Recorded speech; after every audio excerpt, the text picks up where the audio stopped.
enfin 2 ans et demi, jamais vous aviez tenté quelque chose d'aussi périlleux. Exact. Et d'aussi énervant, je pense, pour toute l'équipe. Et tout ça pour vous démontrer en direct, mesdames, messieurs, ce soir, le skeleton, qui sera une nouvelle épreuve olympique aux Jeux olympiques de 2002 à Salt Lake City. En fait, le skeleton Expliquez-nous. a été présenté à 2 reprises, en 1928 et en 1948, à Saint-Moritz. En 48, il y a eu tellement d'accidents qu'on a préféré se débarrasser de cette épreuve. OK. Il s'agit de la luge. D'ailleurs, j'aimerais vous montrer l'engin en question. Il s'agit d'une luge qui a l'air d'une luge traditionnelle. Oui, mais qui n'en est pas une. Qui n'en est pas une. Elle est plus lourde que la luge de fibre de verre qu'on utilise en épreuve monoplace aux Jeux olympiques.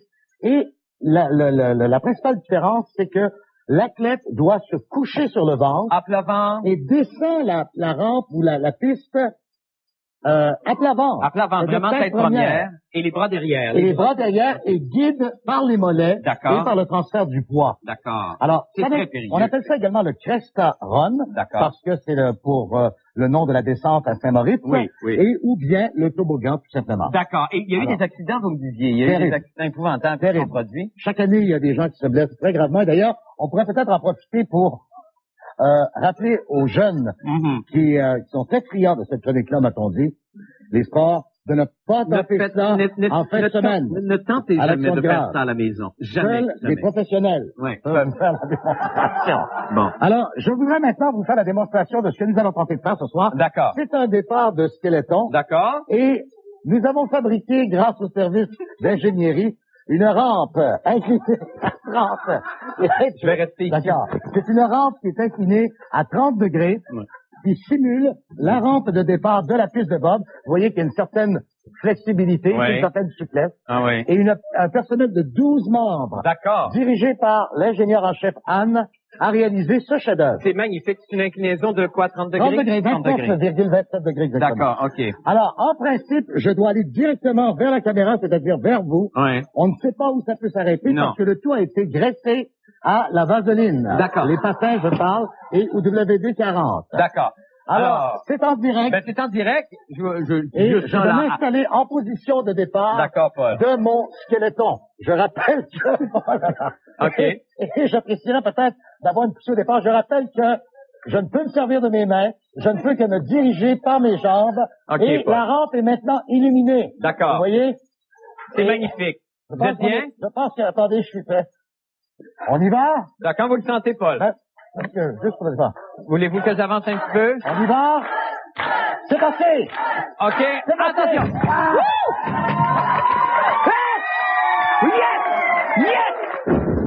Une fumée blanche s'est échappée du centre du houblon, nomination et confirmation de Pierre Boivin, dont je vais vous parler un petit peu. Et qui voit la conférence de presse? Ben non, c'était pas nécessaire, c'était en fin d'après-midi, et on savait très bien que c'était pour être Pierre Boivin, jeune multimillionnaire de 45 ans. Tout en jasant de Pierre Boivin et de l'avenir du Canadien, j'aimerais vous faire la démonstration de ma vertisserie. Il l'a emporté. Oui, c'est extraordinaire. J'en avais parlé hier. Alors, regardez la jolie porte ici. Pierre Boivin a 45 ans. C'est un multimillionnaire. Permettez-moi de prendre d'abord le poulet qui est à l'intérieur. C'est très important, Marc, de faire mariner le poulet, n'est-ce pas? Et voici le fameux plateau qui récupère le gras. D'accord. 45 ans, il va être président du Canadien. Oui. Et il nous arrive de la compagnie Cooper, Bauer et Nike, bien sûr. Il est indépendant de fortune et il a dit qu'il voulait créer une synergie entre le club de hockey. Là, j'arrive pas à placer ma... Ce qui est très important, donc, c'est qu'on considère que chez le Canadien, le temps est venu de se tourner vers l'avenir. Et le centre Molson est à vendre, il l'a annoncé hier. Je prends donc mon poulet et vous voyez qu'il a été mariné à la sauce barbecue américaine que j'ai préparée moi-même, d'ailleurs. D'accord. Vous l'enfourchez ici comme ça. Est-ce que vous l'avez placé ici? Oui, je pense bien. Et vous le placez à l'intérieur. Pierre Boivin a dit qu'il faisait confiance à l'équipe actuelle des entraîneurs, c'est-à-dire Alain Vigneault d'abord, bien sûr, et le directeur gérant Régent Houle. D'accord. Ce qui est très pratique, Marc, c'est parce que le poulet cuit verticalement. Ben oui. Et vous avez ici un bouton qui nous permet de sélectionner le temps de cuisson. Touchez pas ça avec vos doigts. C'est comme ça. C'est celui-là? C'est ça. OK. Ça, c'est le temps de cuisson. D'accord. Alors, par exemple, moi, pour le poulet, je recommande un temps de cuisson d'à peu près 1 heure et 10 minutes. Donc, je vais le placer à 1h10. Ouais, c'est bien. Il est jeune quand même, ce Boivin. OK. 45 ans. Et on dit que chez le Canadien, ça c'est très important, le centre Molson est techniquement à vendre. On va attendre l'offre. Vous avez ici la température de cuisson. Pour le poulet, à 1h10, je recommande 1 heure, c'est-à-dire je recommande 375 degrés. Et c'est parti. OK. Vous voyez que le poulet va se mettre à tourner. Voilà, ouais, c'est parti. C'est Francine surtout qui l'utilise, ça, Oui, généralement. Ouais. Et il y a même une petite lumière qui va s'allumer, un peu comme la lumière qui s'allume derrière le but du Canadien. Mon Dieu! Lorsque l'adversaire marque. Regardez comme c'est joli. Ah, c'est à toi. Attendez, je vais juste le placer ici pour qu'on le voit très bien tourner. C'est magnifique. Bon. Et c'est surtout très pratique parce que ça se nettoie très, très bien. Regardez le poulet. Et c'est ça que je vous expliquais. Le gras tombe au fond de l'assiette. Pour revenir à Pierre Boivin, ce qui est très important, c'est qu'il a dit que cette synergie qu'il voulait créer, c'était de redonner, en quelque sorte, la synergie entre les produits brassicoles de Molson et l'équipe du Canadien, c'est-à-dire le CH. D'accord. Alors, ça prend 1h10, et voici le résultat. Au bout d'1h10, un véritable poulet de rôtisserie. Mais c'est magnifique. C'est ça. Que nous obtenons en très peu de temps.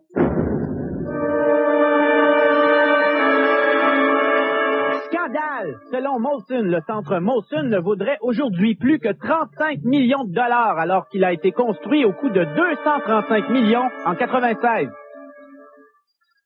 Ça, c'est leur prétention, c'est leur calcul. Si j'ai bien compris l'argumentaire... L'état de la bâtisse là-dedans, est-ce que ça va jouer pour beaucoup, pour peu? Oui, l'état d'entretien d'un immeuble est toujours considéré, évidemment. Ça, comment on détermine ça? On le visite, on l'inspecte. Afin de tirer la solution au clair, j'ai donc entrepris d'inspecter gracieusement moi-même les entrailles du centre Molson. Bernard Brisset veut pas? Monsieur Brisset, j'ai reçu l'ordre matin que c'est juste les réguliers qui peuvent entrer à la pratique. Et moi, je suis pas un régulier. Non, malheureusement, vous n'êtes pas sur ma liste. Okay.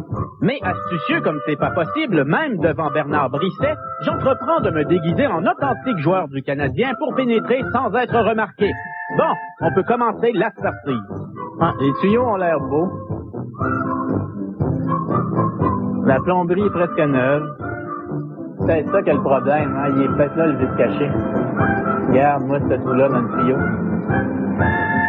Mais on ne peut jamais travailler tranquille et en pleine expertise, Bernard Brisset, directeur des communications du Canadien, m'appelle pour m'enguirlander. Ça va qu'on nous interdit d'entrer au centre Molson? On nous annonce qu'il va y avoir un caméraman et un gars de sport qui va venir faire un tournage dans le vestiaire d'équipe. Moi, je fais pas de problème. On se ramasse, c'est Mademoiselle Maréchal qui est là. Ouais, sexiste, monsieur Hockey? De toute façon, il ne me reste qu'à aller dire bonjour à Peanut Hull et vous donner mon verdict. Ça vaut 175 millions, moins 5 000 $ pour les dommages. Si Jean-Louis Duport, devant le centre Molson. Voilà. Alors donc, nous allons illustrer les malheurs du Canadien grâce à ce squelette et j'aimerais que vous soyez mon assistant. Ça me fait plaisir, Paul. Commençons par Benoît Brunet en tournant le squelette. D'accord, excusez-moi. Benoît Brunet qui est situé ici et qui est toujours blessé sérieusement au dos. Au dos, d'accord. Son retour est toujours indéterminé. D'accord, Paul. Revenons à l'avant. D'accord. Et allons au genou de Vladimir Malakhov, qui a été opéré dernièrement. Il est absent pour jusqu'au mois de janvier. Ah ouais. Patrice Brisebois, retournons au dos. Ouais, certainement, Paul.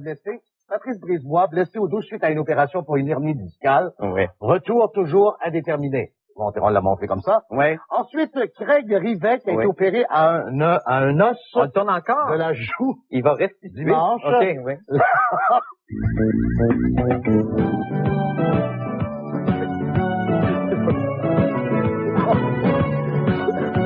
Eh ben oui! Mesdames et messieurs, on renoue avec une ancienne tradition à nous, instituée par Paul Loud, d'ailleurs l'année dernière. C'est la première de cette saison. Bienvenue à Sur la terrasse. Paul, bonsoir.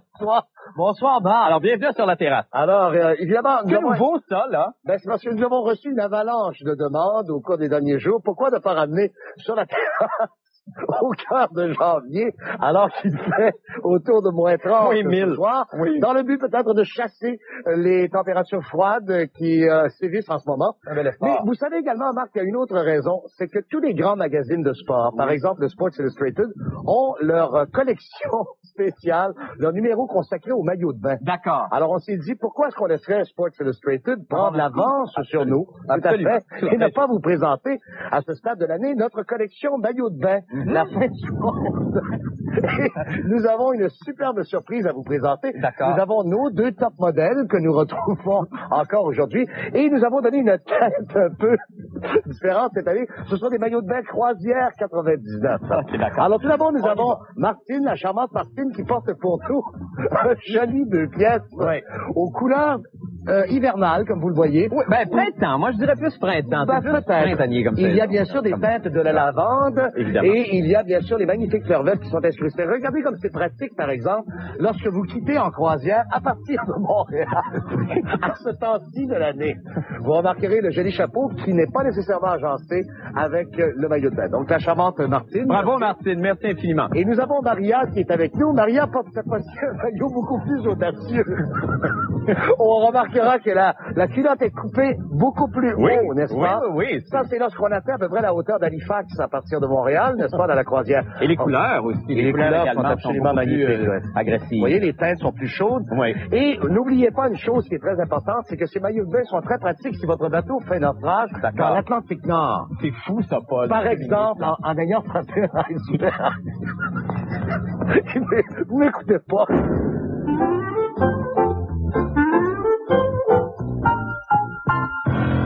Alors, la première photo, il s'agit d'un nouveau couple, évidemment glamour, un couple jet-set. Il s'agit du mannequin Linda Evangelista et le gardien de l'équipe de France, le gardien de but, Fabien Barthez, joueur de soccer. Depuis qu'ils se sont roulés dans le sable et qu'ils font les manchettes chaque semaine, dans le Voici et dans le Paris Match, les performances de Barthez ont baissé. C'est vrai, ça. Prochaine photo, s'il vous plaît. Oui. Voici, je vais vous en donner d'autres exemples, exactement. Voici Posh Spice. Son vrai nom, Victoria quelque chose. Et le jeune capitaine de l'équipe d'Angleterre de soccer, David Beckham. Bon, ils se sont mariés après s'être roulés dans le sable également pendant un certain temps. Eh bien, qu'est-ce qui est arrivé, croyez-vous, aux performances de David Beckham? Ben, Beckham, t'es fou, hein? Oui. Prochaine photo, s'il vous plaît. Voici Carol Holt, super modèle, top modèle des années 80, celle qui faisait les photos de maillots de bain de Sports Illustrated, avec Ron Greschner, l'ancien capitaine des Rangers de New York, dont les performances ont été rapidement à la baisse en 1980. Eh bien, elle récidive 12 ans après, en 1988, donc 11 ans après. Voici les photos maintenant récentes de Carol Holt. Oh mon Dieu. Qui a couru maintenant après qui? Après Alexis Yashin. Et vous voyez où je vais en venir? Bon, là, je vois. On arrive. OK. Yashin qui fait la grève, qui a été suspendu par les sénateurs malgré 3,6 millions de dollars, parce que justement, il s'est laissé attiré par le démon Carol Holt. Et combien d'autres exemples dans le passé, hein? Combien d'autres exemples? Mais là, oui, les exemples abondent. Oui, mais là, dites-moi, c'est parce que là, vous êtes en train de proclamer de façon officielle que une union amoureuse et intense affecte inévitablement la performance, non, pas seulement des sportifs. Une union stable, comme notre dernière photo. D'accord. Une union stable, une union basée sur la famille, sur les valeurs traditionnelles, donne les meilleures performances. Et savez-vous que j'ai fait une enquête ici même à l'intérieur de l'équipe. Il y a 7 couples. Mettez-vous pas dans 7 couples à l'intérieur de la fin du monde dans notre équipe qui ont plus de 10 ans de vie commune, sans jamais avoir triché l'autre. Nous avons ici dans cette boîte une jolie petite souris blanche. D'accord. Est-ce que vous pourriez tenir la boîte? Oui, certainement, Paul. Que nous allons surnommer, parce que vous allez la connaître chaque vendredi, elle va faire des prédictions. C'est vrai? Nous l'avons surnommée Nostradamus. Parce que, c'est une idée des scripteurs, bien entendu. Parce que, bien entendu, elle va y aller de prédictions. Alors, je sens ici mon petit casque de football des 49ers. On peut voir comme ça, si vous allez mettre à l'envers. Nous allons le déposer ici à droite. D'accord. Et si la souris se dirige vers la droite, ça veut dire qu'elle choisit les 49ers pour l'emporter contre les Falcons. Nous avons ici un système sophistiqué de clapets que nous allons ouvrir à droite, Atlanta, à gauche, San Francisco. On y va tout de suite. Vous êtes prêts, Marc? Oui, Et on ouvre. Nostradamus va maintenant se prononcer. OK. Oh non. Allez. Je savais que ça serait Et elle est supposée sortir, là. Ça marchait à la répétition. Attendez, Ça marchait à la répétition. Attends, on va la prendre. Mais non. Non, mais faut la prendre par la queue, Paul. On va la prendre par la queue. Ah. OK.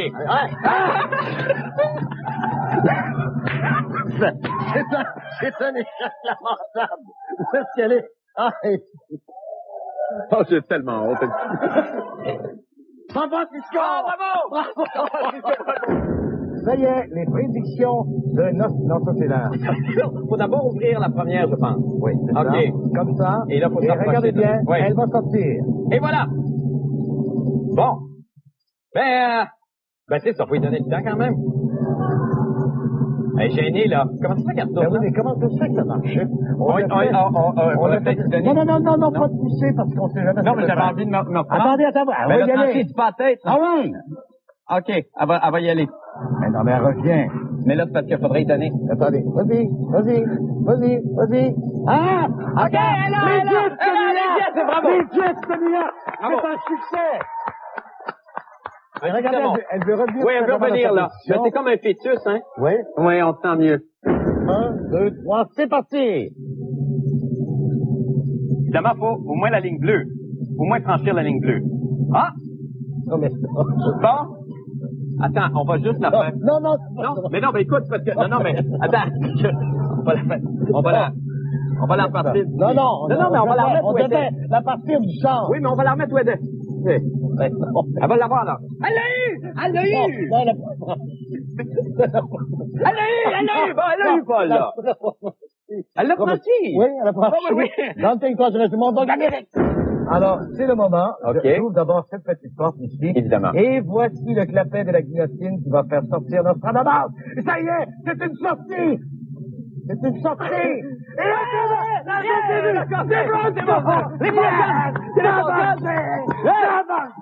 Il fallait pas répéter.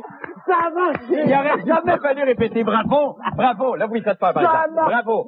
Hey, c'est magnifique. Non, oui, je savais pas ce que Je sais, ça a été des semaines. Elle a traversé la zone des Bunis. Oui, je suis content pour vous. Ce qui veut dire, mesdames et messieurs, que Nostradamus a choisi les Falcons. Vous êtes content, hein? Je suis sonné. 3, 2, 1, c'est parti. C'est parti. New Jersey! Chose, là. C'est fini. C'est ça. Phoenix. Ben oui. Attendez, parce que elles peuvent changer d'idée à un moment donné. mais la et faute, changer de la spectacle. faute est rendue avec les sénateurs. C'est Ottawa, maintenant. Moi, la mienne est toujours bien tweet, elle reste Non, elle dans revient au centre. Détroit. Non, pas encore Détroit. Non, pas encore. Elle est pas Là, sûre. ici, là, c'est Ottawa. Ça dure combien de temps, ça? OK. On va d'abord vous montrer des images exclusives des 7 souris obtenues par Nostradamus. La semaine dernière, parce qu'il y a des gens qui pensaient que c'était pas vrai. Regardez, les voilà. Oh! Et il y en avait 8 au départ. Oui. Une, malheureusement, a été mangée. L'autre souris. Et c'est tout à fait vrai. Et ce qui me porte à croire que je ne savais pas que des souris pouvaient se manger entre elles.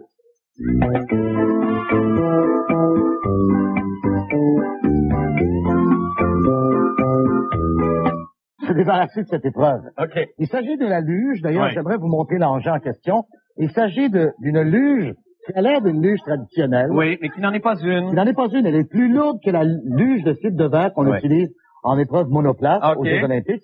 Et la principale différence, c'est que l'athlète doit se coucher sur le ventre À plat ventre. et descend la rampe ou la piste.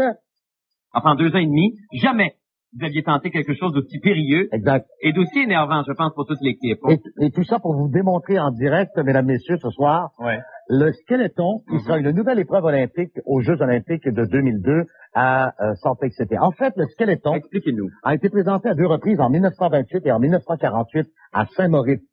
En 48, il y a eu tellement d'accidents qu'on a préféré à plat ventre. À plat ventre, vraiment tête première et les bras derrière. Et les bras derrière et guide par les mollets D'accord. et par le transfert du poids. D'accord. Alors, C'est ça très donne- périlleux. on appelle ça également le Cresta Run, D'accord. parce que c'est pour le nom de la descente à Saint-Moritz, Oui, oui. et ou bien le toboggan, tout simplement. D'accord. Et il y a eu Alors. des accidents, vous me disiez. Il y a eu Terrible. des accidents épouvantables qui sont produits. Chaque année, il y a des gens qui se blessent très gravement. Et d'ailleurs, on pourrait peut-être en profiter pour rappeler aux jeunes qui sont très friands de cette chronique-là, m'a-t-on dit, les sports, de ne pas tenter ça en fin de semaine. Ne tentez À jamais l'action de de faire grâce. ça à la maison. Jamais. Seuls jamais. les professionnels Ouais. peuvent faire la démonstration.